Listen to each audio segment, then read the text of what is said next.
Hi, everyone. Welcome to our second Fireside chat. I'm here with Andy Carluccio. Over 4 years ago, Andy joined Office Hours. He showed up in our after hours and just started to try to figure out who we were. So we started to get to know each other, and I really knew that. I mean, from the first couple minutes, that we were really talking to someone who was both a visionary, was able to act on that vision and was able to communicate that vision. And so we latched on to working with Liminal and with Andy immediately. We just really knew that this was going to make a difference. And over the next few years, we worked together to build the foundation of the infrastructure that Office Hours runs on every single day. And so we built all that out, and there's a huge development team that continues that work. But the Liminal team and the Office Hours team, we had a pile of hardware in our office that with not enough air conditioning and just wires and monitors and trying to figure out exactly how we were going to do this. Now, during that time, Liminal was purchased by Zoom, and Andy's focus has become empowering companies to use Zoom creatively with their own workflows and in their own applications. And so it's really, really great to have Andy Carluccio here on the show. Welcome, Andy. Well, thanks so much for having me. I'm really excited about this format for office hours, be able to sit down and dig into ideas in a more philosophical way. I'm really looking forward to tonight's conversation. Yeah, and for those listening, I think that one of the things that we're really excited about is this idea that it's not just about Zoom. Like this isn't. You can ask questions about Zoom. I'm sure Andy can answer a couple of those. But what we're really focused on is really the thought process, and how we got to, and where Andy, from where he stands, sees our industry, both where it came from and where it's going to. So if you've got questions about that, that's a real opportunity for all of you to ask those questions. And just to kick it off, though, Andy, I think it's important for people to know, how did you, as to quote the great philosophers, Talking Heads, how did you get here? So what was, how do you see, when you think about the most important moments of, getting to where you are now from your childhood forward, what do you think made the difference? Well, I definitely think I'm standing on a mountain of privilege that comes from the help that so many people have given me throughout my life and taking the time either through my education or through my work in academic and community theater, or whether it was, staying after class with the professor and just, talking about concepts more deeply when I was in college. All of those things have contributed to where I am today. And I'm very grateful for all those opportunities and privileges that I was given. And I view it as sort of a motivating factor to work hard to give back at this moment. If you knew me before the pandemic, the whole, I think I when I talk to most people, they think of Zoom and Liminal and that part of my journey, but I really started in community theater. That's where I came up in, working in things like projection design, media, sound design. Those sort of things really captivated me from a young age. And when I was in college, I started trying to combine that interest with my background in computer science as well. So I was thinking about programming for the entertainment industry all the way up until the pandemic. And I worked on things like lighting pre-visualizers and robotics systems and automation and control infrastructure. I worked in a carpentry shop for my college theater, and I was really involved in that side of the entertainment industry and live performance, And one rehearsal, thing all those concepts. to Yeah. jump into as you start to talk about that is, how important is it from your perspective to be doing things? I think that one of the things we get into is, we've in school, we've learned to collect lots of facts, and to do a lot of those things. But I think that there's something missing when you're talking about woodworking, when you're talking about working in theater, when you're talking about those things, there's something about figuring things out that I think a lot of times is or more often is getting lost in, what a lot of kids as they start to grow up. Yeah, in theater, this is sometimes referred to as the concept of image to form. So, image being the kind of the theoretical background that goes into something, which, of course, having an understanding of things makes it easier to then go implement them. But the process of moving from concept into a form of some sort is something that actually we study very deeply. Because if you think about it, the whole idea of theater is, how do I make you feel something that is in my brain, right? How do I communicate at an empathetic level in order to be able to make you experience something that I'm experiencing that doesn't have really the right theoretical words to even describe it, right? It has to be experienced. So I think that getting things out there and actually doing them is building up the reps. It's building up almost a sort of mental muscle memory, right? When you're Yeah. actually practicing things, and you'll find things that you're never going to learn in a textbook, right? When you're out there actually doing things, and that's kind of what we would refer to as like the magic of opening night, right? Is for all the rehearsals, for all the planning, for all of the scenic designs and everything that went into it, you have to actually get out there and make something. One of the most valuable lessons that I ever learned was that the performance just is what it is, right? It is not better or worse when you compare it to what it was planned to be. Yeah. It's just the thing that takes place when it starts, Yeah. and you have to appreciate it for what it is. So I think and I have tried to take all of these lessons and frameworks that we use for live theater and performance and apply them to software engineering. That's like sort of the entire thesis of what I'm doing right now, is trying to treat these not as separate disciplines, looking at an interdisciplinary way, but actually as a common form, right? Not left brain, right brain, but a single process that brings in learnings from the arts and applies them to software design, brings in some of the concepts of discrete mathematics and things like that, and brings them into art as well, right? So a lot of my own personal art is kind of based on some of digitizing some of those concepts as well, right? So I try to view them as the same thing and not as separate processes. So then you were going through school, you got into you started getting into computer science. That's right. So I started my my journey into tinkering with computers by getting on my bike and riding down to the local computer repair shop. And I had a deal with a guy there that he would give me $25 for every computer that I fixed in his backlog. And I don't think he anticipated that I would run him out of all of his cash by just chewing through the backlog. This is right when Windows 10 came out and all of that stuff. So there was a lot of computers coming in for repair. And I just loved tinkering and building my Right. own systems and hacking things together, pulling things off the wall and building. I really, really enjoyed that. And so it was natural for me then to try to study this and understand more deeply, what's involved in it. But the thing I always loved about it, certainly interesting to read about, the great minds of people like, Alan Turing and all of that. But to then actually try to go build applications was always my favorite part of it. I always, I was always asking at the end of, a project or whatever, okay, now how do I go give this to somebody else? And they'd be like, well, nobody's ever asked us how do we actually send this program to somebody. It's all, you just kind of run it on your system and you pass or you fail, right? Right. So I've always enjoyed kind of creating things and getting them out there. I think it's a really interesting way of providing expression Do to you actually think build things. Yeah. do you think that the fact that you worked on the computers before you started writing software for them made a difference? Absolutely, because you see a lot of, especially working in computer repair, where you're primarily dealing with end user problems. Right. You get to see how everybody else has made mistakes, and you can learn from them from the beginning, so that you don't end up in a computer repair shop, with your program not working or not being able to be recovered, Right. or move between systems and things like that. So that was certainly interesting, but it's also a privilege to be exposed to so many different types of systems and ideas, and Macs and PCs and Linux systems and different Yeah. hardware configurations that it would cost a fortune to have access to all that on a regular basis. So that was also really interesting, playing with CUDA and AMD's frameworks and Apple's frameworks. In the mid 2000s, there was a lot of fun. Now, did you uh was there much overlap between school and liminal? Did you wait? Were you doing it while you were in school, or was it something you did right after school? Yeah, so I'm class of 2020. So I was finishing up my undergraduate degree when the pandemic hit in March of 2020.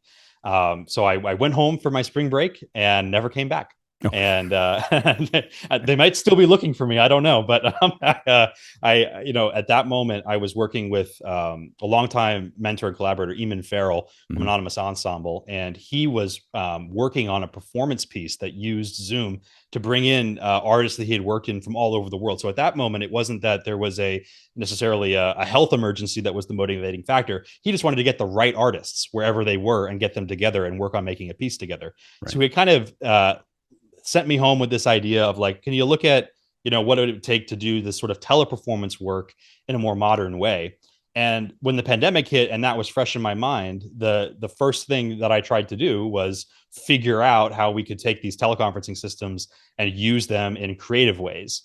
It was only coincidence that that would turn into the entire business that we built on top of that. I was really just responding to an emergency for performances I was already working on. I was working with Bard College on a production of Carol Churchill's Mad Forest with Ashley Tata directing.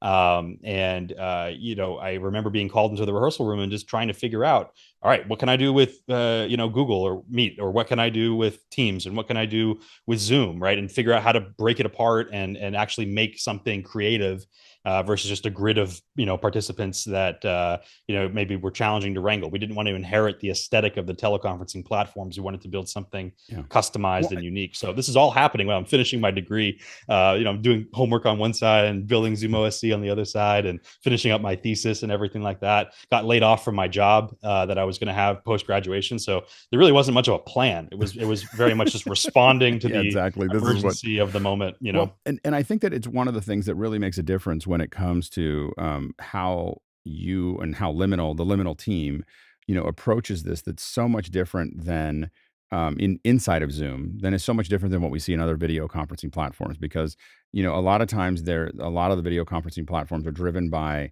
there's a list of things that corporate people need, and they need some faster horses, and they don't have a concept of cars, and they just ask for the things that are in front of them, that are there. And so then a lot of the video conferencing solutions are really focused on just solving the problems that are being asked, rather than looking at where they could be going.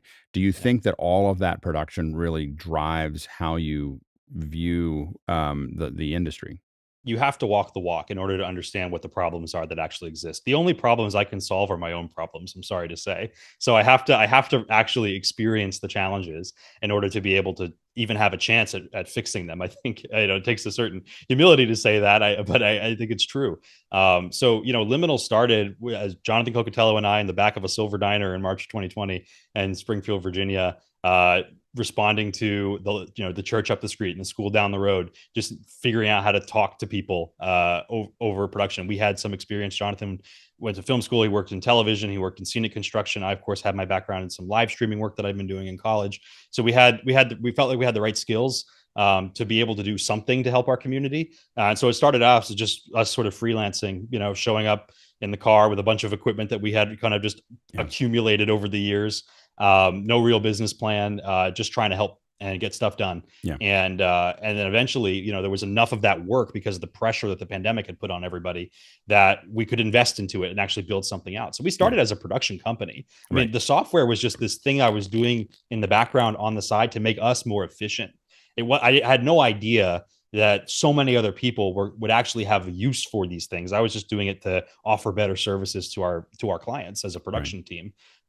This journey was not some master plan of any sort. It was really just responding month by month. I think the idea of the master plan is a little overrated. I think a lot of people talk about the master plan, but usually a lot of us find our way. Like for us, I mean, there's things that we're interested in, that we're drawn to, but I think a lot of times we don't.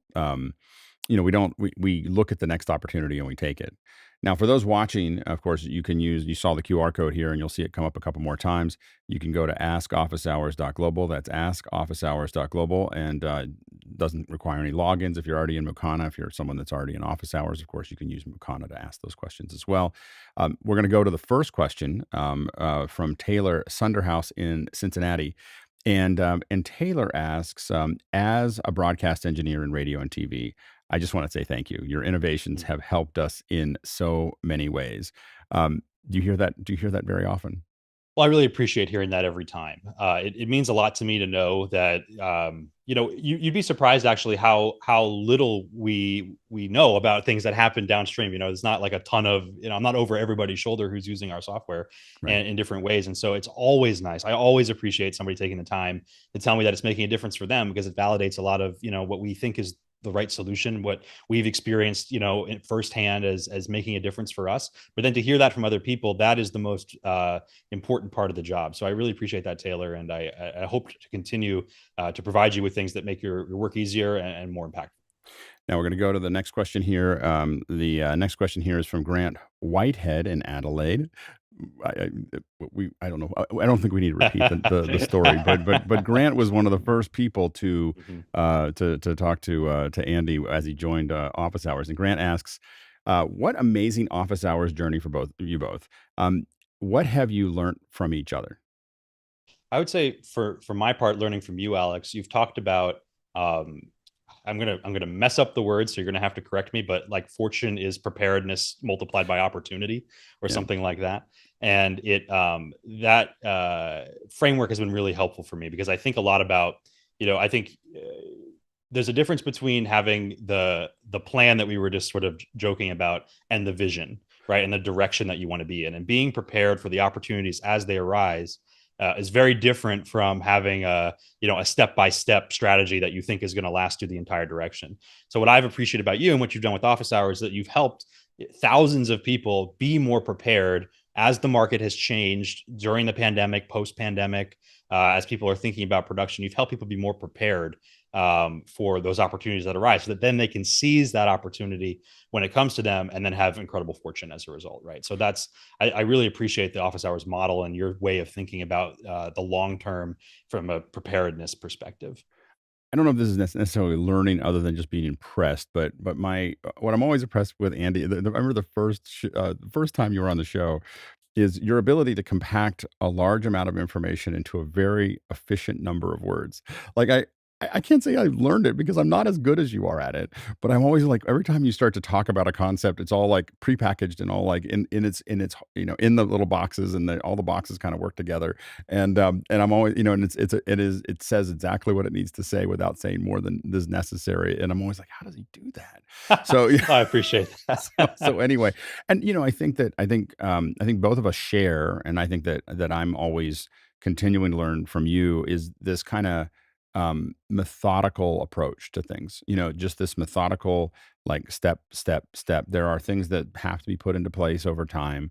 This doesn't all happen at one time. I think that there's in our industry there's a temptation to move fast and break things, and I think that there is a real power to understanding now, maybe, the map is not the territory, but there is like having a vision that goes out and says, the stuff I'm doing now is going to be useful in 2 or 3 years. And as someone who grew up on a farm, like watching how you guys do development, it's like you plant seeds that you're not gonna use for a couple years or a couple months or whatever. And a lot of times I can see you kind of putting things into place that aren't as useful today as they will be, 6 months or a year or 2 years from now. And I think that that's such an important, and I don't think we see a lot of that. A lot of stuff in software development right now we see as a very reactionary kind of thing. I think so, and that's one of the challenges with working in an enterprise space is trying to, make the justification, make the case for these longer term investments. Because if you don't start doing them now, you won't be ready to sort of to reap what you've sown when you actually need it. And I think that that's been one of the things I really love about working at Zoom is that they've allowed me to do things like invest in the developer ecosystem so that we can have year later all these third party integrations that work with us, or to be able to build things like tiles or Zoom ISO that address needs that we see are coming, and so that we're ready with the tool set when they arrive. These things have been very, I think, important pillars of how we operate, and I do think it is a contrast from just constantly responding to the villain of the week, so to speak, in the industry. And I don't think anybody else really has a very open architecture to how to build use their videos.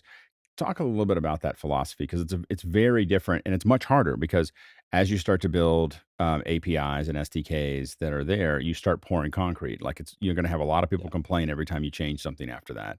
And so, what is the philosophy of opening taking Zoom and really opening it wide for developers? Well, credit to Brendan Idelson. I think his philosophy has always been to move quickly with confidence on the things that we're doing. And what we looked at was how, so to your question there about how do you avoid making that mistake that then causes all that friction when you have to pivot. The solution is to build your own tools with the SDKs. We built Zoom ISO with the SDKs that are now being used by vMix and Ecamm and all those other broadcast integrations. And because we could build Zoom ISO, we had the proof in hand that Right. these things were going to work for them when it was their turn. And we also now had the experience to be able to guide them through the process. And if we ever ran into something in building Zoom ISO that was something that the SDKs could improve upon, we were able to directly implement that change before the third parties would run into that. So when we came out with Zoom ISO and we came out with the upgrades to the meeting SDK that supported the access to our raw audio and video feeds in a way that was perhaps more tenable for these type of integrations, we had the confidence in doing that because we had built our own applications and brought them to market and actually done real production with them. We knew that we could stand behind that work. But it involves using your own tools. There's so many companies, I think, that their approach is to build something and then figure out how third parties can work with it later. But we start from day one investing in the developer ecosystem. When I build a new feature for Zoom ISO, I start by putting it in the meeting SDK first. So if you ever want to see what I'm doing or what's coming in a future quarter, just read that change Well, log, and then eventually it'll show up in Zoom ISO. correct me if I'm wrong. Zoom ISO could be written by somebody else. I mean, it's all sitting on open the architecture that you're providing to developers. Yeah, exactly. Right. So there's everything. And the proof of that is to look at all the third-party integrations that do similar things in a different way. We are using all the third-party frameworks. We are acting as though we were an external group, even through insofar as like how we publish into our marketplace, right? We do all of the same things that we ask our third parties to do, which means that we can stand behind those things when we ask them to do it.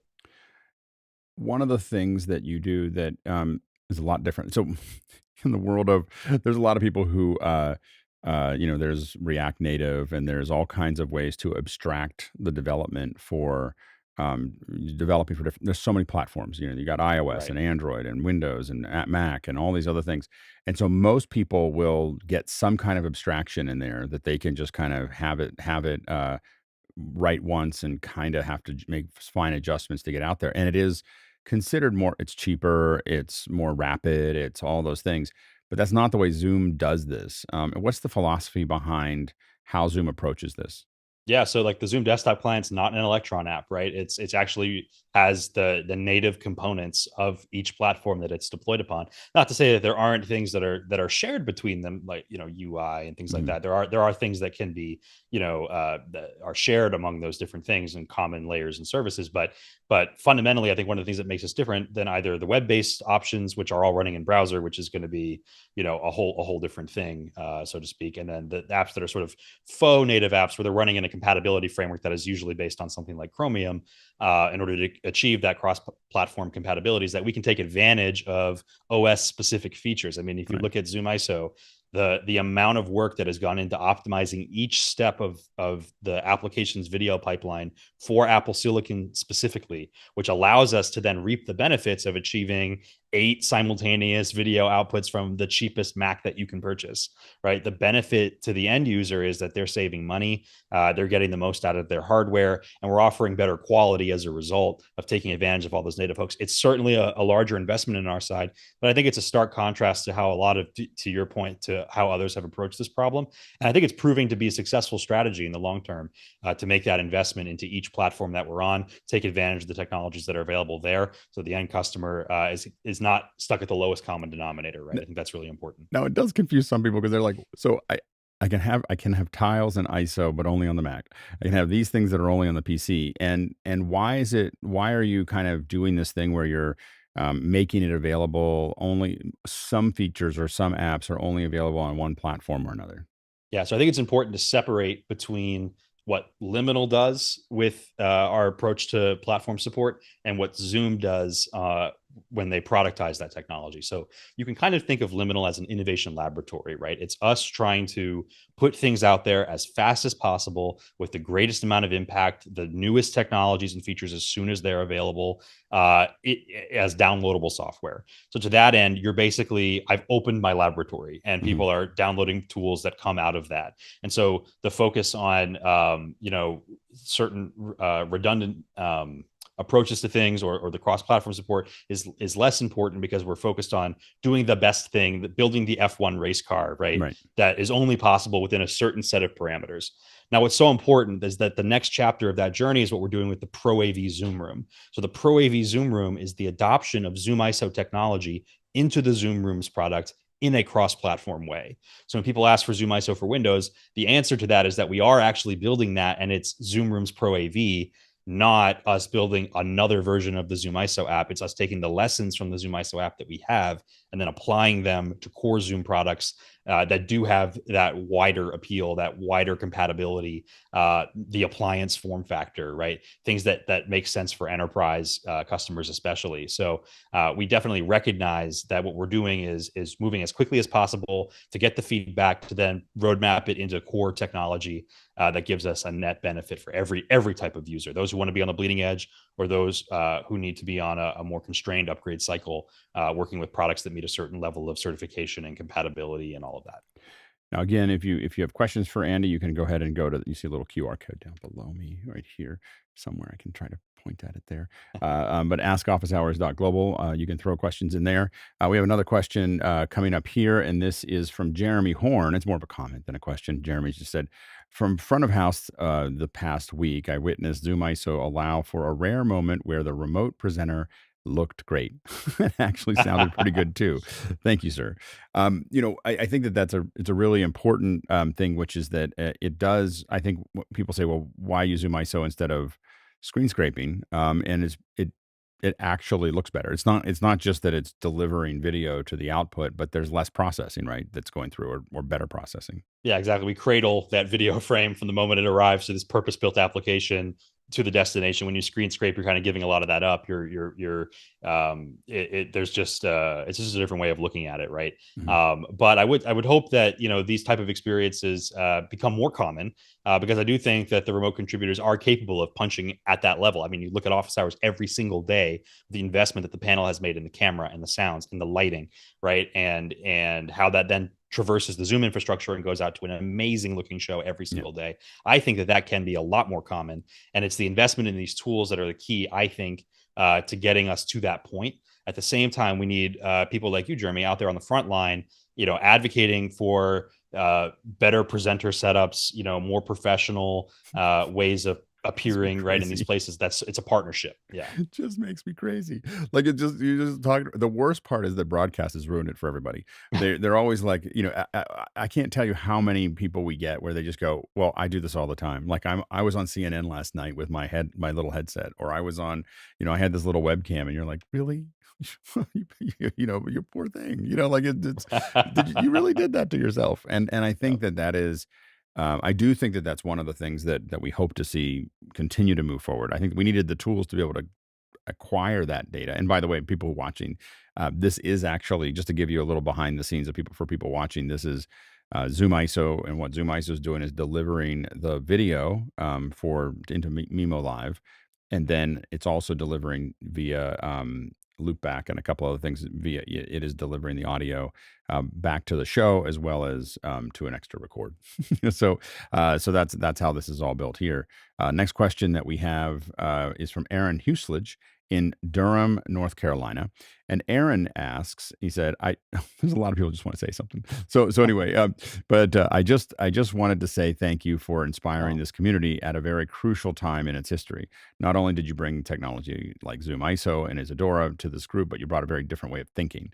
And I do think that, I think that what we graduated from was this idea that, well, we're just going to do it inside. I mean, we did uh, we did the office hours in a webinar for years. Like, I don't know. I mean, it was probably close to 2 years that we did it, maybe a year and a half, that we did it inside the webinar, and it was fine. But when you look back on it, you're like, oh, like, but it was what it needed to be done then, because we hadn't worked with you. We didn't have anybody putting all these little bits and pieces together to make all of this stuff work. And so I think that um, it was a huge challenge just to do it every day. And I appreciate the faith that everybody put in. I mean, again, Isadora, prior to me kind of sitting down with you guys and playing with it in office hours, what is a theater, media projection It is the design tool? craziest link.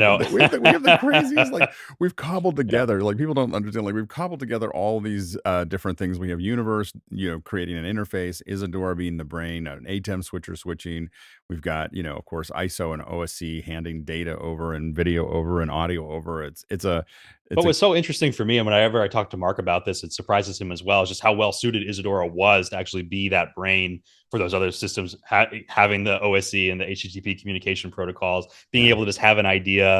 And it's, it's the old Steve Jobs bicycle for the mind, right? It's just like right. some tool that you can sit and draft, and then you figure out what you want to build later, right? You productize that later, but at least you were there. And again, like, for me, that is probably one of the biggest success stories from this collaboration for me, is that a tool that I used for design purposes was used to build technical infrastructure for production that runs every day. That is the embodiment of bringing the mind that is thinking about the artistic practice, the image to form, and actually bringing it into real production use cases. That to me is huge, and I'm really appreciative of everybody who works on that every day to make that possible, because I Yeah, think it's and an amazing use case. I think it's crazy that we do it every day, but I do also think that there's a real value to constantly whacking against it, and you just start to things both settle, but also we get to see patterns, we get to see things that we would never see if we did this once a week or once a month. It would be an entirely different development process. It would have taken us 7 times or 30 times longer to get to where we were. The daily grind, which is can be something that is like, oh, we're gonna do this again, we're gonna do this again, and I still enjoy it because of, again, because of the quality that the panelists have brought to it, the insights that the panelist brings to it. I find it interesting every day for me myself. But it is something that, it's a thing that you have to come up with, and there's a small village that creates it every day. But it's amazing that it can be produced in that sense. More questions coming in. We have a question from Kenny Hampton, and Kenny said, "Are you an inventor? What do you think? What do you think you would be doing if Zoom had not existed or advanced as it has?" Yeah, so my original plan, my college thesis was on pre-visualization for lighting designers. So I was working with Unreal Engine and taking DMX data from lighting consoles, and running that into Unreal Engine with ray trace lighting to show theatrical sets in different ways. So that was one pillar of what I was doing. I was also working on projection tracking, so real time tracking systems. I worked for Cast on Black Tracks.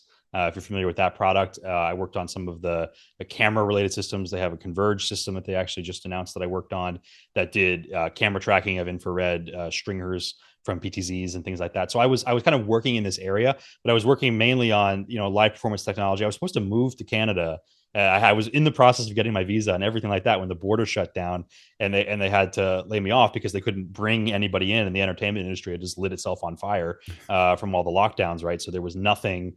It was a really crazy pivot.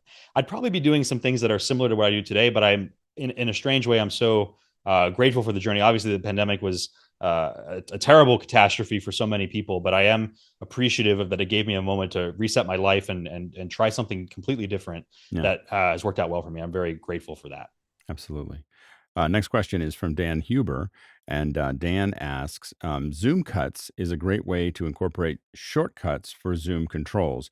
Is there anything new happening with this product?"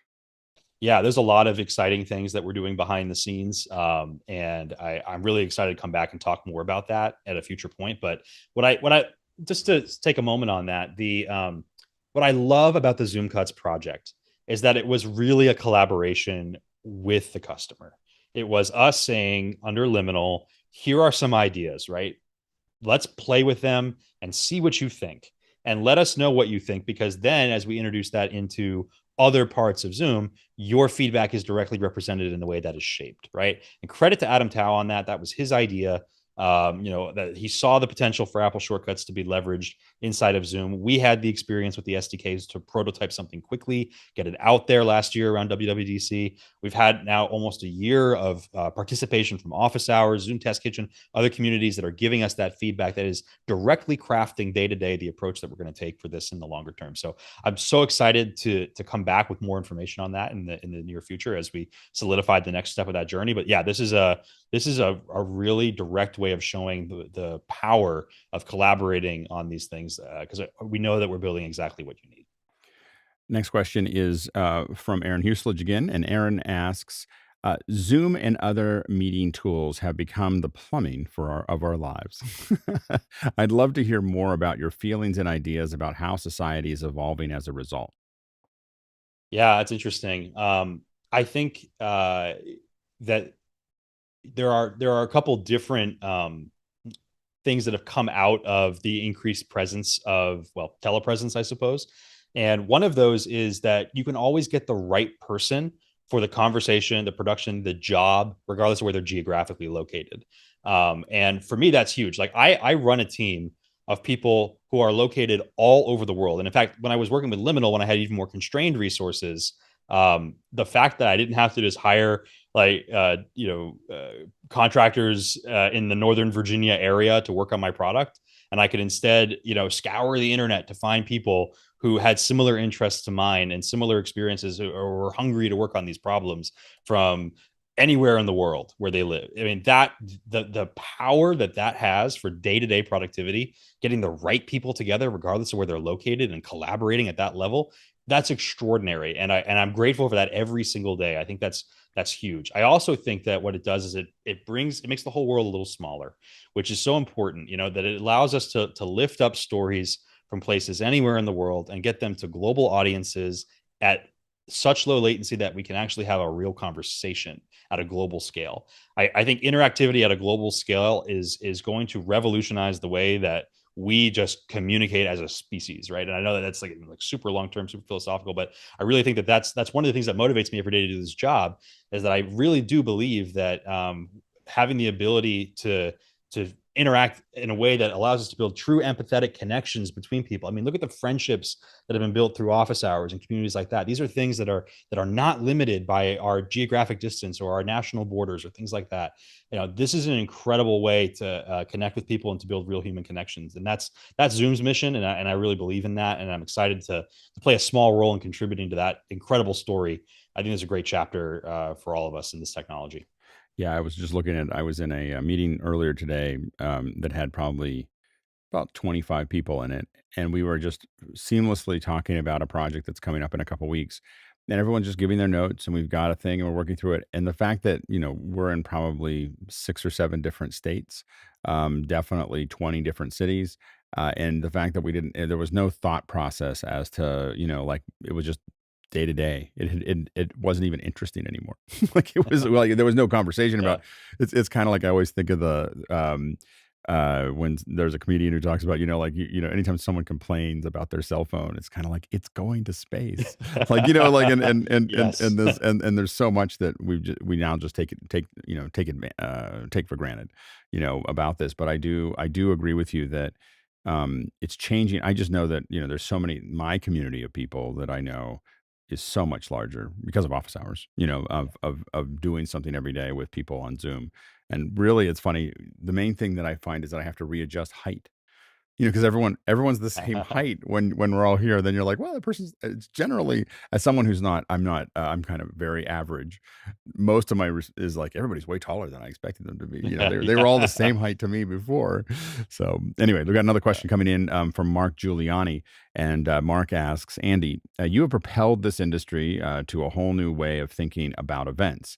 From a 30,000-foot view, tell us what you would like to see in the future. Yeah, I think the most important thing that we could see right now is bold and sort of decisive and original event planning. I think that the tools are now getting to a very mature position where you can do a lot of incredible things with them. And now it's a question of convincing the producers and the customers and the agencies that this is the way to go. That a global reach is a necessity for many types of events that have been traditionally restricted to just those who could get there. I think you look at things like the office hours coverage of NAB, which we were so excited to sponsor. That is a completely different way of conducting trade show coverage than has really been explored in the past. I think that so many of I could go on and on about the highlights of the direct eye line contact, the showing different things to the camera, right? How that transforms and expands the reach. But I think that now, because the tools have gotten to a place where that's possible, and you all have the expertise to be able to do that, integrating that into either your production work, convincing your customers to explore this opportunity, and taking some of the ideas that are kind of tossed around in this community and actually bringing them out to the front line is the next step. I certainly have years worth of work to do on my side to get the tools ready for you to continue to be more aggressive in how you approach these things, and I'll continue to do that. But what I need from you is the ability to take that to the front line and actually accomplish those jobs, send in those pictures, win those events, win those customer stories with these tools, because that allows us to continue to do that. So from my perspective, I think that the tools are getting to a pretty mature place. We have certainly more work to do, of course. I think particularly in recorded content, I think that's an area that there's a lot that can be done there, and I'm excited to look at what's next for that. But I also think that the live tools now are so powerful. I mean, you look at Unreal Engine. I mean, Yeah. what an incredible design tool, and the fact that we can now play in that playground in ultra low latency, Well, between places all over the world, it's just crazy. yeah, I was kind of for those of you who we didn't show that many things. We're gonna put some more up about it, but we had a big screen and we were able to just kind of move people's heads around, just move the screens around that had everybody there, and to be able to design that in 3D was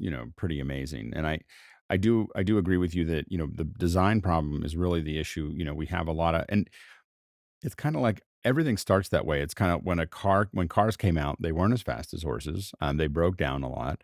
They, couldn't go where horses could go. There was all these limitations to the car, but we saw eventually we're not gonna need the horses. I mean, or the horses are gonna be, recreational. They're not gonna be how we get work done, right? And the same thing with movies. Movies started with, "Let's shoot a stage play," and then you're like, "Well, that's not that exciting." But then we realized, "Oh, we don't have to shoot it all at the same time. We could shoot this clip and then that clip and then this clip and then that clip." And then we got to a point where we could, do bullet time, and so there's this long drawn out process of us learning how to use the medium that takes us to another level. And I think that's where we're kind of in that kind of Model T place of what we're doing right now. Absolutely. Got another question here. Next question is from Eric Strand in Essex. And Eric asks, um, Andy, can you talk about the journey after you joined Zoom? Did it go as expected? What surprised you? What learnings did you gain?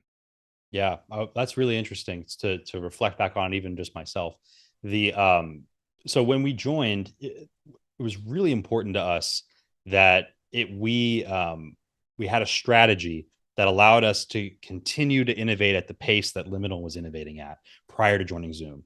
And I think we were very intentional about every step along that pathway.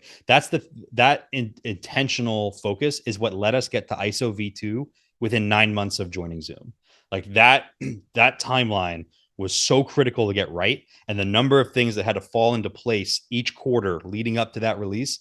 It was sleepless nights endlessly to get to that point. I built up a team essentially from scratch. We had some folks from Liminal who joined us, but I was hiring new people at that time, and I really was intentional about who we picked for this team, and what experience they had and what they could do, because investing in the right people underpins everything. You have to have the right people together, and it doesn't necessarily mean that they have the right skills. You can build that up in the right people, but getting together people who have a common passion for the outcome, who are invested in the success of people using these tools, and have a willingness to learn and a humility to be able to speak up when they don't know something. That was the key for me, was No. to build out the right group of people. How do you find the right people? So I think that it's what you need to do. Like every hiring manager that I worked with was kind of very confused about my process for working with putting the team together, because it was really less of like, I'm going to give you a test. I'm going to evaluate you on the results of the test. I'm going to compare you to other respondents on the test. I would just ask you like what you're working on. What are some things that have been interesting to you lately that you are interested in working on that have nothing to do with Zoom? What are some things in your personal life? What do you do when you're not working? Like, I just try to understand the person. I grew up with this mantra of cura personalis, which means care for the whole person, not just the slice of the person that you're interacting with in a professional capacity, an educational capacity, right? So I try to practice cura personalis in understanding the people more than what they can do for me, right? Like, or what their output is. I'm trying to understand their processes, their motivations, right? And that the bedrock of that is just conversation.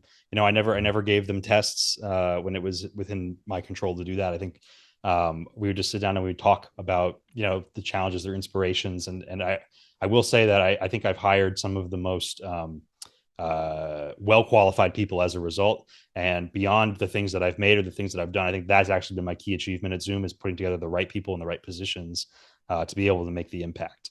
The strategy also was interesting because we didn't want to give up the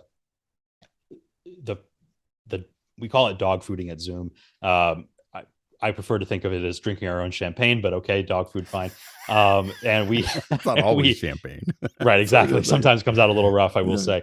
But what we do is we our partnership with the event services team and having Jonathan join on the services side and me join on the engineering side forged a really critical partnership that as we were building up our own production tools prior to publishing them to the market, we were able to test them on real events for our own internal all hands perspectives, Zoomtopia, right? Like we used Unreal Engine for our own Zoomtopia project because we have that partnership. And that's allowed us to not get too divorced from the people on the front line using these tools. We continue to produce our own events with our own technology, just like we did during the liminal days. Oh, we have an event coming up. How do we get developers to build us the tools that we need to accomplish that event? Okay, how do we reflect on that experience and figure out what we can publish in the market? I think a lot of engineering teams are insulated from the customer, are insulated from the use case, and maybe have never even attempted to solve the problem that the tool that they're building solves. And every single person on my team, I try to make sure that they have experience firsthand with operating the events, understanding the impact, understanding the use case, hearing the feedback from customers. That is critical to building the right tool in a fast and efficient way. absolutely. Another question coming in. We got a lot of questions stacking up here. David Paskin from Miami, Florida says, "Every time I listen to you, I'm blown away by your your breadth of knowledge and deep wisdom. You have an amazing capacity to explain complex systems to dummies like me," which is very far from the uh, truth, David. uh, How have you learned to do this so seamlessly? well, I really appreciate that, David, and I honestly I feel pretty similar about you in the way that you think about things as well. But I would say that it just comes from knowing people, and really trying to build a relationship and understand how to communicate. Again, for me, I think a lot of it comes from my background in theater. To be honest, I perform, so I understand. I think a little bit about communication in a way that is less about how to give a presentation and more about how to make you walk away with something. I really try to think about um, the outcome of a discussion, Just right? What do I want at the end of the process, right? so important. Like, I just want to, because it's something that we as event people get lost in really quickly. In my early days, I oftentimes you're so caught up in the production of it, you're worried about what's the next cool lighting thing I can do? How can I fly people in, and how are they going to do the walk in? And we're not talking about, the how does the person sitting there, what are they going to walk away with? How are they going to feel? What are they going to do next? And I think sometimes we lose sight of that because we're looking at all the shiny objects. Yeah, you have to not lose the story, right? And Yeah. in the details. And I think a lot of people they jump right to the this, that.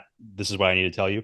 Instead of there's just a little bit of extra packaging. Usually it's at the beginning and the end that create the narrative. And it doesn't dilute the truth at all, but it makes it easier to swallow a little Yeah. bit. So I think that's part of it. I try to think about the story. What is the Zoom story? When I come in, I talk on office hours about a new feature. Like, all right, how does this first fit into the lineage of all the things that we're doing at Zoom? And how does this go from where I was on the show last time and where I want to be next time? And what's the overall narrative beyond just that specific encounter? I think those are some of the things that I think about, but honestly, I don't put a lot of thought into it. I think I just sort of do it enough that there's repetition that comes out of that. Yeah, absolutely. Next question coming in is from Ike Potter in Hanover, Germany. And Ike asks, Andy, can you compare advantage and disadvantage inherent in the whole process of going from liminal to Zoom? I'm assuming that it was not easy to decide. Yeah, I think as I reflect back on that time, some of the key decisions that I wanted to make were making sure that we had the autonomy and the speed continued. We didn't want to have certainly any regression. We didn't want to join Zoom and then cancel all the apps, and then maybe we'll come out with something in the future that has some of the ideas in it. But for that 2 years in the middle, forget it. Like hope you don't have a show for And that would have been that period of time. devastating for a lot of us. Exactly Yeah. right, and so we were very very intentional that not be the outcome. But at the same time, looking at the advantages, we were using the Zoom developer platform to build our tools. And the main advantage that we had from joining Zoom is that we could influence the developer platform. We could actually craft it into what it needed to be to support the work that we were doing.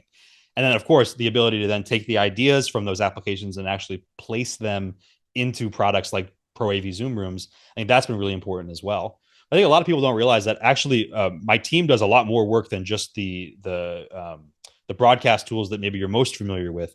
We've done things like the multi-speaker view in Zoom. If you've looked at that, we've looked at a handful of other things on the Zoom Events platform. And again, I think that those are changes that we would not have been able to make as a third party. And so I rather than continuing to do that kind of on the side and waiting for things to come out and then trying to take advantage of them best we could, to actually be on the inside to influence those things to help us increase our pace. I think we actually move a lot faster. Liminal was, I think, moving very quickly, but we could only really do one thing at a time just because of our Yeah. resource Scale. constraints. With Zoom, I have multiple sub teams working on different projects simultaneously, learning from each other and hitting a lot of things at once. That's how we have like And 8 you're NAB not on the outside announcements, right? in. You're able Right. to like if you're missing a component, you can talk to the people who are building those components. Yeah, exactly. And Liminal never would have been able to like show up at NAB and have like 8 to 12 announcements, about totally different things at the Right. same time. I think that's the Zoom advantage. And I think that's played well for us. But we were very, I think, intentional about each step. And it's still a journey that I'm on. There's still things that I'm learning, right? I've not worked for, a super large company like Zoom before. So I'm kind of learning things on the fly. And people at Zoom have been very generous and patient. About the fool on the hill over there. So I kind The of startup no, kids. yeah, exactly right. Yeah. So it's been a great journey. Next question coming in is from Tlaloc Lopez Waterman in Santa Fe, New Mexico. And Tlaloc asks, I have always thought that your design sensibility was to keep disparate ecosystems working together. It's awesome to see that continue with your Zoom chapter. How do you want to foster that moving forward? Yeah, I think that Zoom's motto is one platform delivering limitless human connection, right? And the idea of connection to me means a whole lot of different things. I think at its face value, that means like, oh yeah, jumping on a meeting, like that's something that Zoom wants to do. That's important, right? But connection can also mean a lot of things like we do on the developer ecosystem, connecting products. Like again, we talk about Isadora as a great example. It's a product that was never really intended for broadcast tools. Being able to be integrated in the design process, or taking concepts like image to form and applying them to actual development practices internally, or connecting emerging technologies to teleconferencing systems, right? Like the very concept of something like Zoom ISO or Tiles is kind of bringing a way of thinking about what you can do with these programs that was not in the original intention of Right. why these products were built in the first case, right? Like that this is now looking at vertical applications of the core technology that are separate from teleconferencing, right? But it's that infrastructure. It's the fact that we have hundreds of millions of streams going through that infrastructure on a regular, daily basis that allows us to build these things at scale. So the key challenge, Taluk, that I think I'm thinking about now is all of that working at global scale. And the way that you build a product at Zoom, you have to think about all the impact, infrastructure impact that would have across all the different users. And that's what I think is so special. Like I think there's a lot of great tools that can operate at a small scale, a couple hundred, couple thousands of users, the privileged few. But the tools that we build at Zoom, I think the infrastructure allows for hundreds of millions of daily participation. I think that's a really amazing thing, and it's super important that we scale that to everyone. Can you talk about the challenges of high bandwidth mode? Yeah, so I think when I look back Because when you at think about it, the impact of it yeah on the infrastructure, like it seems like, oh yeah, you just turn it on, but that's a big lift. Yeah, I think, and there's definitely more to come on that story as well. But just the very principle that we would have a method to be able to build something like Zoom ISO, or to have third parties pull multiple HD video feeds into their And when I applications. was when I So was working yeah, on, you got to get when I was working on with Google, when we were working on Hangouts and so on and so forth, the first thing we wanted was we were doing all these Hangouts and we were like, I just want to spit out all the raw feeds. Like just give me all the raw feeds and I can take over the world. And it's not been something when we had Skype boxes, I could get 4 at a time and everything else. And the idea that I can have a Mac Mini in a little, 8 quad card where I get 8 1080p channels on the cheapest Mac Mini I can buy. right, at low latency and all of Yeah. that.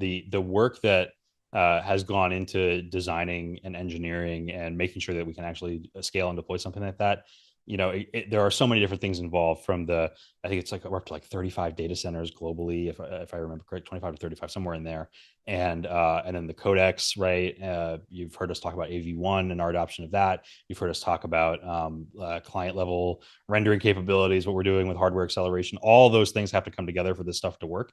And for me, it's really amazing that it is, and that there's even more that we can do in the future with these things. That journey has been probably the best single example that I can point to of like Zoom's willingness to participate, because that's a decision that is Yeah. way above me that we're going to even try to do something like that.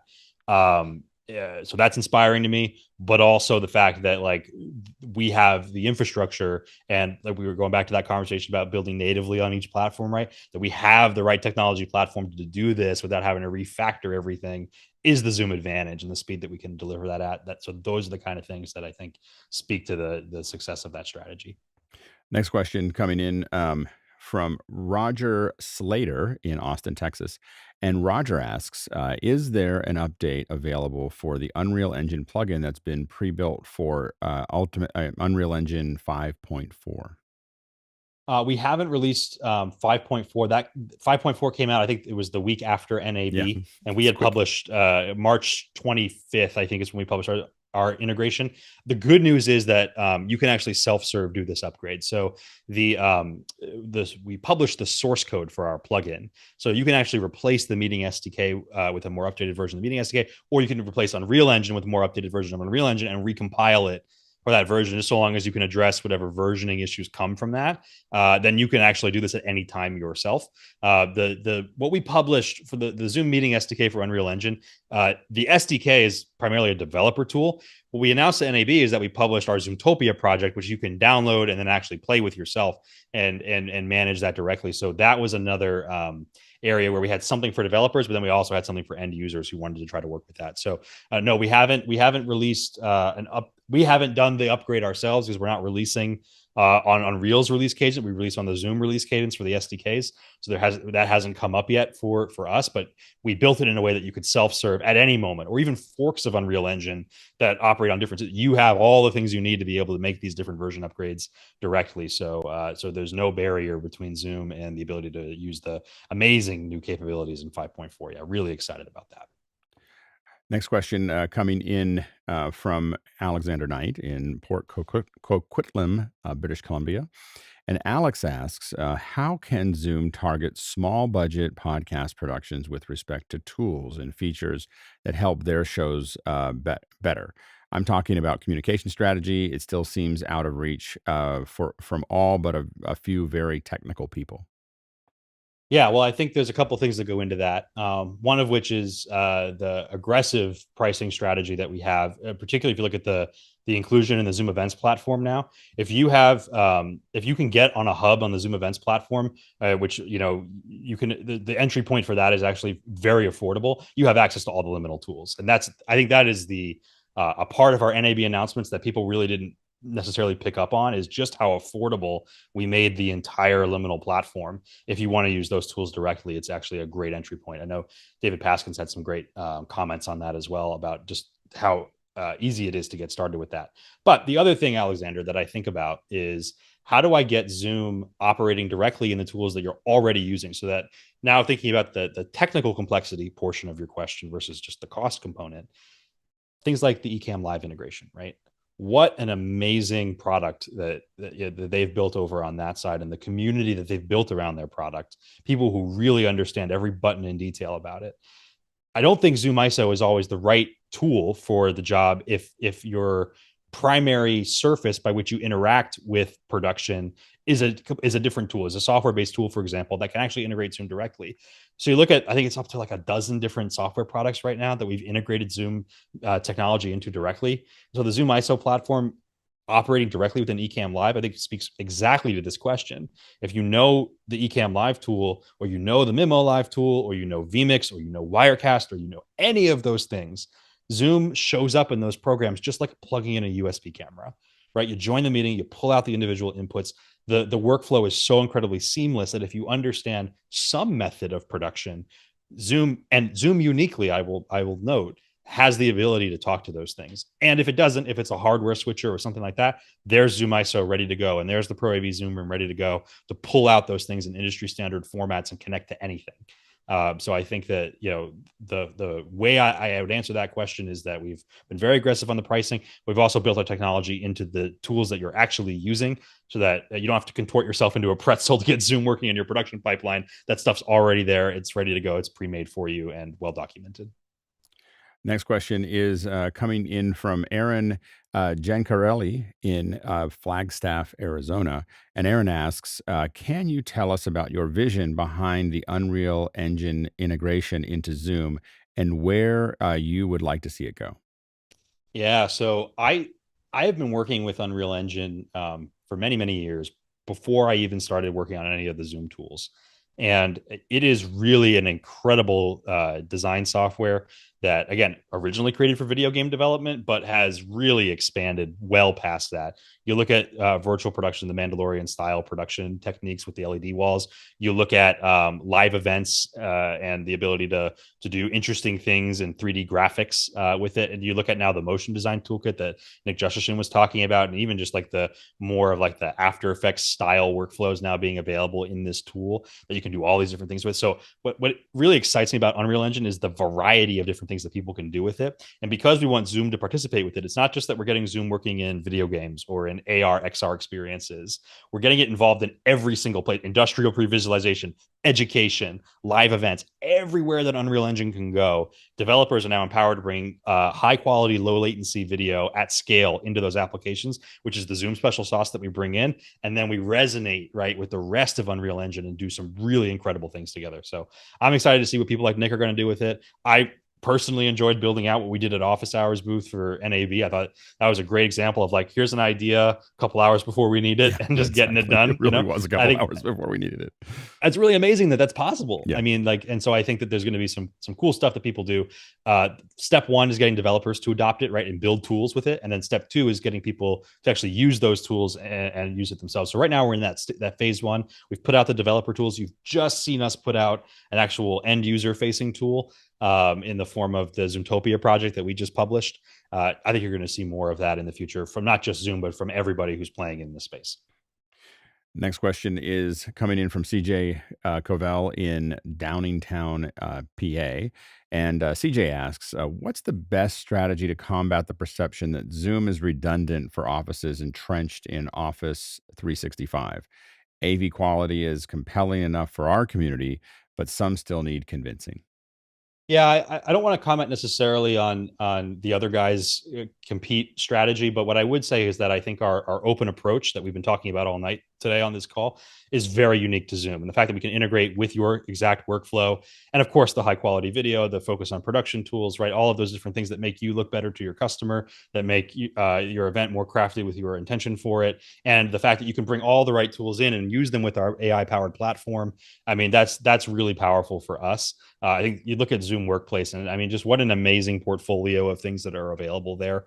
Whether you're using our own first party stuff, but you're not locked into that, you can replace any piece you want with any other third party that you're using, because they probably are built against Zoom apps or a meeting SDK or video SDK. They've got the phone integration. They've done all those different things, right? Have been really critical, I think, to our story and enterprise. So it's the integrations to me that really stand out personally, but there's so many different things that we could discuss there. Next question is coming in from Rion Smith in Trinidad, West Indies. And Rayon asks, does Liminal offer internships? Lots of folks like myself who love office hours would learn a lot from the inside. Yeah, I think Zoom has an internship program. I don't know all the details about it. So Liminal actually isn't like a separate company. It's a brand at this point that Zoom uses still, but it's actually not like a wholly owned subsidiary or anything like that. All the stuff we've been talking about tonight is directly part of Zoom. The same core Zoom that makes your meetings product and webinar and all that stuff. It's the same. It's one company. So I think Zoom does have internship programs. I would say though that the best thing to do is just to get involved, right? To actually, if you want to learn about these things, to use the tools, because I think you'll find that the delta between what we know internally and what you guys are doing externally with these tools is actually fairly small. We know some things that are coming up and things that we're working on, of course, but we really strive to have the same knowledge of the front line of the industry that you have producing events. So I would say that the more that you try to build these types of events, the closer aligned we are, and I think you and I would be seeing the same things from that perspective. So yeah, definitely check it out. There's a whole careers page at Zoom. It's a great place, and there's a lot of interesting opportunities here. But to get that kind of knowledge, I think just doing more events and bringing remote guests into your events and figuring out what that means and following the story there, you'll be well informed about our strategy from that perspective. Next question is from John Snyder in Reno, Nevada. And John asks, when you think about the future of Zoom, do you see consolidation of tools or specialization, more different tools based on vertical? I think that vertical is a very important concept for Zoom. I think that the fact that we offer kind of this core technology that can surface up all sorts of different use cases, healthcare, EDU, of course, business and enterprise, like we're talking about here, events, the product wheel that serves all those different use cases comes back to the need for humans to be able to connect with each other. And that's what the Zoom technology offers. Now, to serve those different verticals, I think the increase in products and the way that they interact with each other and the important role that AI plays in connecting all of that into workflows, those are certain things that are themes. I think if you go to things like Enterprise Connect and you look at the sessions and you talk about workflows as a kind of a big concept, right? And how we have increased efficiency gains from all those types of things. But for me, I think that the fact that what we have here is something that is so ubiquitous to all sorts of types of industry, parts of our lives, right? From calling grandma up to negotiating business deals. The fact that you need to be able to connect people remotely is a common theme that we keep hitting that drum, right? So I think that's the vertical specialization, something I think a lot about. Of course, I think about it in the pro media applications of Zoom, but there are many people far smarter than I am working on all sorts of different industry use cases of that same core technology, and that I think is going to be a key to success. And that's why we've built the developer ecosystem, and that's we've been very clear about that. That the specialization and the look at Randy Maestre's stuff, really incredible stuff. So. Next question is from Walt Palmer in Lewis, Delaware. And Walt asks, is multi channel audio in the future for Zoom? Oh, we have that. Yeah. So Zoom ISO can actually export all the individual audio stems from the remote guest, and we can actually now do it in stereo as well. So in the Zoom ISO 2.2 update, you can get the individual left and right channels of each contributor and export that to a third-party mixer. So we've had isolated audio for years now. Now we have the stereo audio in the Zoom ISO product. We've announced that we're doing more work with audio in the Pro AV Zoom Room product through Dante. So yeah, even if you look at the patch for how Alex is doing this show, he's got probably Zoom ISO advanced audio with the stems going out to loopback, some stuff going to Mimo, some stuff going to the recorder. There's a lot of really complex audio workflows that you can build with Zoom ISO, especially. And it's remarkably easy, and especially it for me. It's mostly a set and forget. Like I there was a couple hours of me kind of moving things around and figuring out what I want in the workflows and making sure that things show up where they need to show up and everything else. And once that's done for these kinds of shows, I just turn it on. And it's just it's ready to go. And if we're mostly thinking about design, like what does it look like and where do things go and And that's what we want, by the way. We don't want you thinking about the tool for too long. We want you to get on to the thing that's more important, making those better designs. The plumbing and infrastructure, we want that to be seamless and get out of the way as soon as we can, but give you the tools that you need to accomplish whatever it is you're trying to do. Next question is coming in from Doc Rock in Honolulu. Doc asks, when I come to visit you in Cali, Andy, where are we going to eat? Priorities.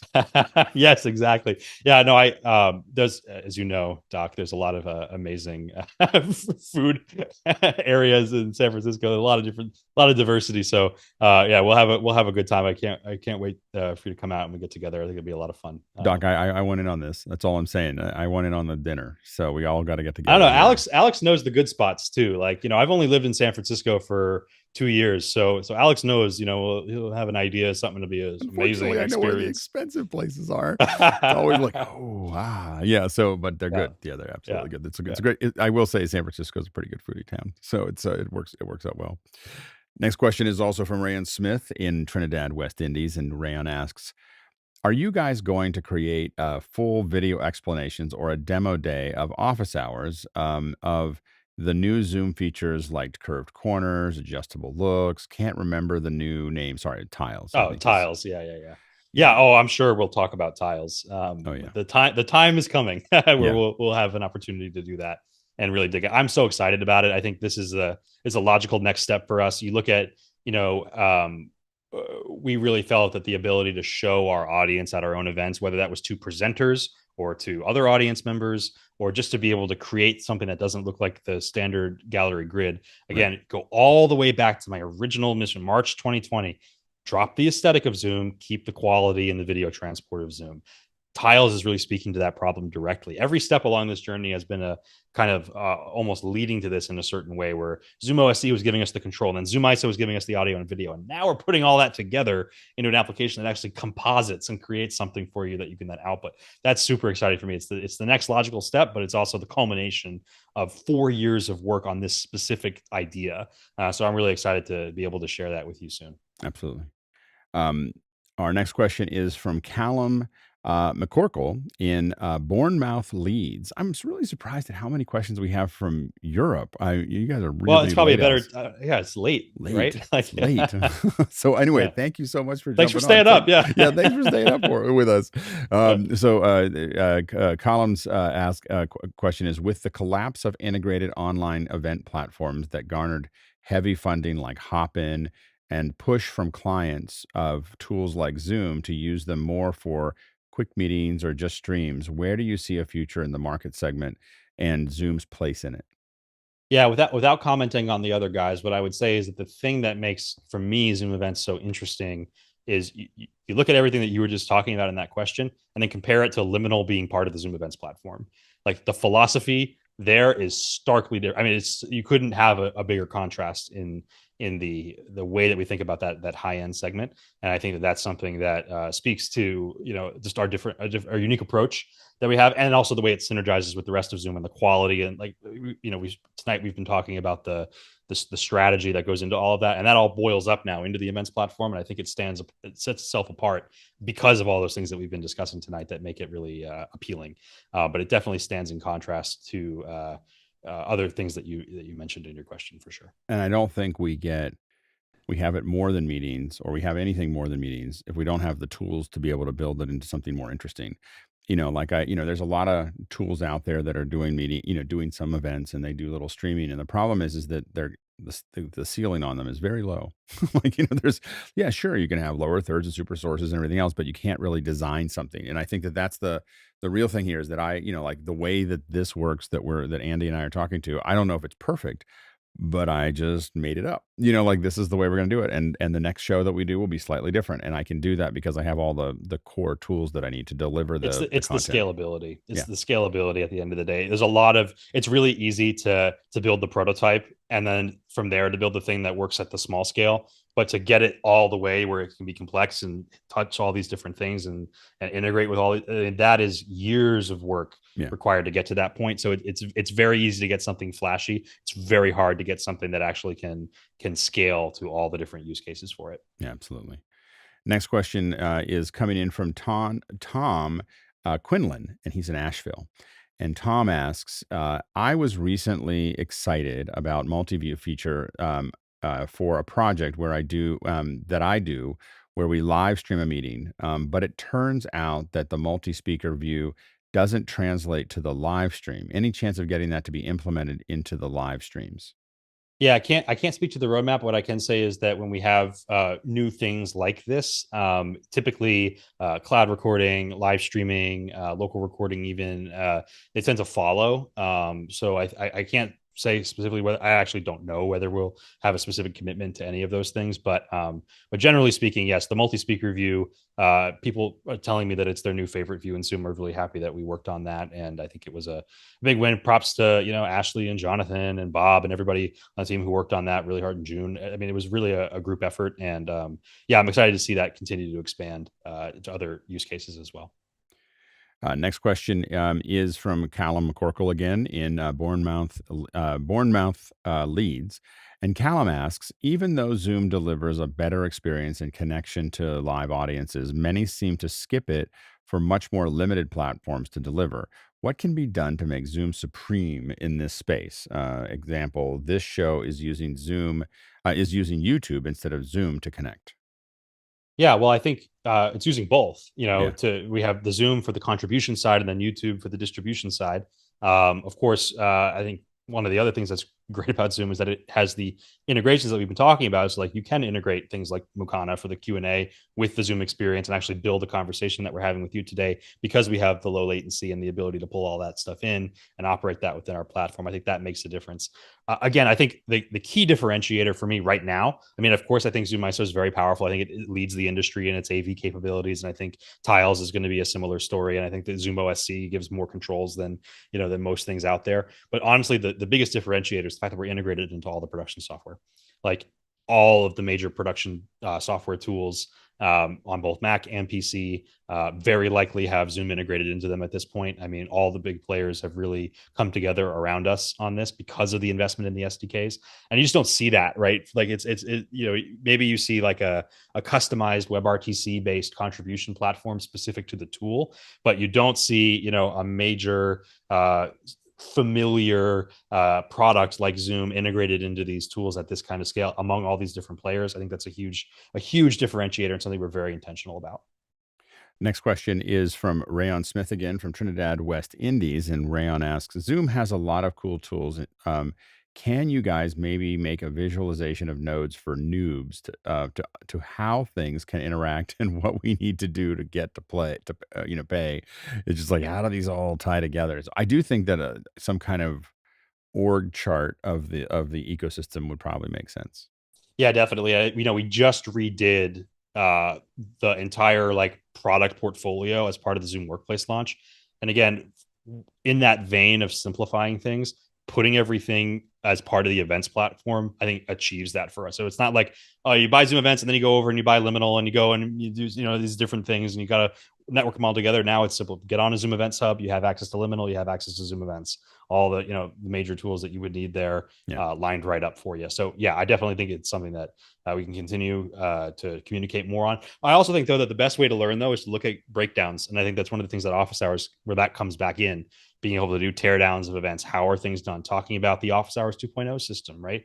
And again, you look at the journey from like the breakdowns that I did with like Richard Lavery and how that got to John Wallace, and then he built his thing based on that, and then that was available, and now we're using that, right? So I think that is also a really interesting pattern where we're just open about all this stuff, doing it in the open. It's not like secret knowledge, right? That we're just like hoarding to try to do things for us. It's like very much out there in the public because what goes around comes around. It'll come back to you tenfold when you put it out into the community. So when you watch those breakdowns, you look at the Ryan Summerfield, you look at all these different YouTube videos that break down their pipelines and workflows. Those play a critical role, I think, in how this all comes together. Yeah, and we built Office Hours to make sure that we move the industry forward.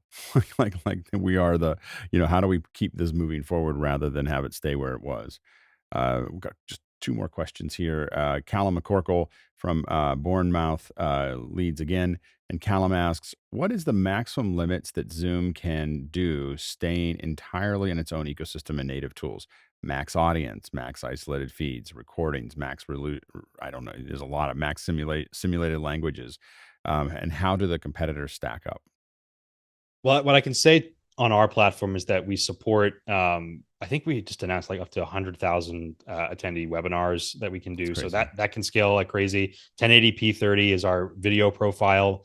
Upper, we can do real-time translated captions through our AI technology. We can do interpreter audio if you have interpreters that you've brought in to work on your event. We can do sign language interpretation, right? So we have those features. We have polls and chat and Q&A and that's just talking about the meetings and webinars. Then you have the entire life cycle of team chat and whiteboard and clips and notes. And, we announce docs that are coming up. We have a whiteboard product, and that's before we get into the app ecosystem of 2,500 plus integrations, right? So, I mean, there's a lot that you can do with this platform. And even to your question, if you stay entirely within just the first party things, you can run your entire business, off of just those things. And that's before you get into, any of the other things that you can bring to the platform. Last question for the night is from Roger Slater in Austin, Texas. And Roger asks, Andy, you mentioned codecs and AV1. Can you speak about the various codecs with respect to latency versus bandwidth and processing power needed to make a low enough latency experience in Zoom and where the encoding happens, local or cloud? Yeah. So without tipping too much of the hand, some of the key considerations that you'll have is how long does it take to encode the buffer, right? So from an efficiency perspective, like if you're going to be doing stuff, real time, you have to be able to encode your codec in real time. So now, if you're going to have that requirement, what is the processor requirement to do that? Do you have dedicated hardware accelerators that can do that, or do you have to do it in the software layer? Depending on the answer to that question, if we're talking about a mobile device, there's the battery impact, right? So, you think about, yeah, it would be great to be able to do, 1080p or 4K streaming, constantly from your mobile app, but then you're going to have a reputation as a power virus if you're burning the battery, and you're not going to be very useful if you can only have that experience for 20-30 minutes before your phone overheats or runs out of battery, right? So that's another consideration. Then there's the bandwidth, right? So okay, we're compressing, but how much are we compressing, right? What is the trade-off going to be between quality and the size that we can actually transmit, right? Because again, going back to the mobile network, that 1080p stream is great, but if you suddenly ate up your entire data plan on one call, that's not a great experience either, right? So how do we be flexible to that use case? And then how do we do all of that by making at the same time making sure that people who do have the right power at the edge and can do the connections can actually still experience things in high quality as well. And I think these are like all of the thought that goes into who gets what from Zoom endpoints and how all that balances out. It really, there's a lot of thought that goes. I know at the surface sometimes it feels like, oh, it should be obvious, they should just do this thing, but like there is so much that goes into the thinking and the cost structure and the balancing for the end user of how all that happens that allows us to scale to this point, right? You can turn up all the dials and have a really crazy powerful encoding system, but it's not going to scale to the ability that we have. So, but you want to be flexible and let it grow up to that when it can, but also be able to be very efficient, keep the conversation going when you're in adverse conditions. And the choice of codec, the choice of transport protocol, the infrastructure, the way that you even build the application, those all go together into crafting that answer. So a lot of thought goes into that. It really is an art form at every step of the way. Andy, it's so great to have you here. Oh, thanks so much. This was a lot of fun for me, and great evening of questions, and always fun to talk to you, Alex. This Yeah, is really great. I'm excited to see how you continue this with others. I think it's going to be really great. yeah, I just love this new format. This is, for those of you, we did one with Colleen Henry a couple months ago and thought it was great, and then I just didn't know how I was going to do it, and then we've just decided to start bringing folks in. We've got a couple more lined up. I'm not promising a certain day. I'm not promising every week. This is kind of like, oh, I have somebody available that would be great to talk to. Just and it's very selfish that I just want to like. I have a lot of great conversations with some of those folks, and I just feel like people would get a lot out of it. So it's entirely different than our normal run of the mill process, which I love as well. I love going And I up in can't the wait to be morning. back for that as well. We'll have plenty of fun announcements to really dive into the details Yeah. when the time comes. I can't wait to come back. Yeah, absolutely. Thanks so much. And thanks to everyone who watched and all the people who asked questions from Europe, from the West Indies, from, from Australia. So we really covered the globe today. So thanks to everyone who asked all those questions. Thanks to Laura, who's managing those questions. There's no way I'd survive this without her moving things around and making everything work in the back end, but it all worked out well. So thanks everybody. And we will see you next week. We'll have another guest. So stay tuned.